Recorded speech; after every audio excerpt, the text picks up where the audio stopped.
Сыктывкар может получить официальный статус столицы Республики Коми. Ранее таковым город считался лишь на бумаге, а по факту никак не отличался от остальных муниципалитетов региона. Депутаты городского совета сегодня единогласно поддержали долгожданную инициативу.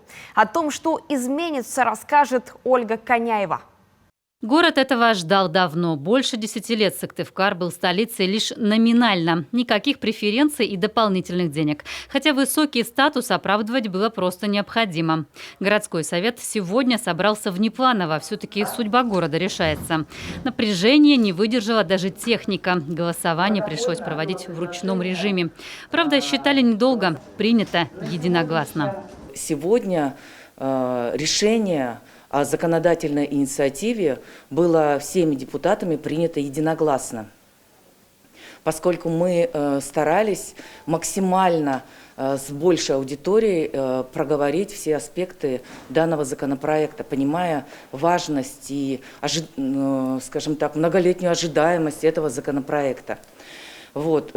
Конечно, я хочу добавить, что столица как государственно-административный, национально-культурный, научно-образовательный и национально-культурный центр Республики Коми, конечно, имеет особое значение для развития региона. Поэтому такой очень, тщательный подход к его разработке. А подготовка действительно была более чем тщательной. Начиная от инициативы главы республики Владимира Уйбы. О необходимости законодательно закрепить столичный статус он объявил на февральском заседании правительства, заканчивая рабочей группой. Она разработала, а затем утвердила итоговую редакцию закона. Недостаточно назвать город Сыктывкар столицей нашей республики.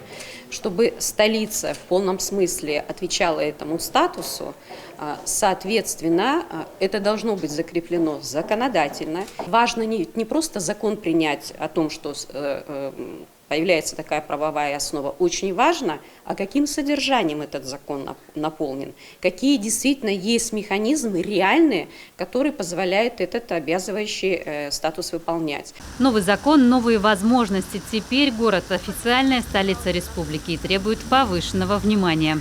Для уточнения, раньше Сыктывкар существовал на равных условиях с остальными муниципалитетами. Теперь правила игры меняются. Мы очень хотим, чтобы наш город был действительно похож на столицу Республики Коми. Поэтому принятие данного закона позволит упростить механизмы финансирования со стороны республики тех мероприятий, которые будем проводить в городе. Поэтому самое главное, на что мы надеемся, на увеличение финансирования. Официальный статус столицы у Сыктывкара уже был. В 98-м его утвердили на 10 ближайших лет. А дальше юридический пробел. Но единороссы все-таки добились статуса столицы. Законодательная инициатива городским советом утверждена. Решение встретили аплодисментами. Город это заслужил, подчеркнули народные избранники. Теперь дело за Государственным советом. Предложение рассмотрят на ближайшей осенней сессии. Ольга Коняева, Александра Головина, Павел Люлянмин, телеканал Юрген, Сыктывкар.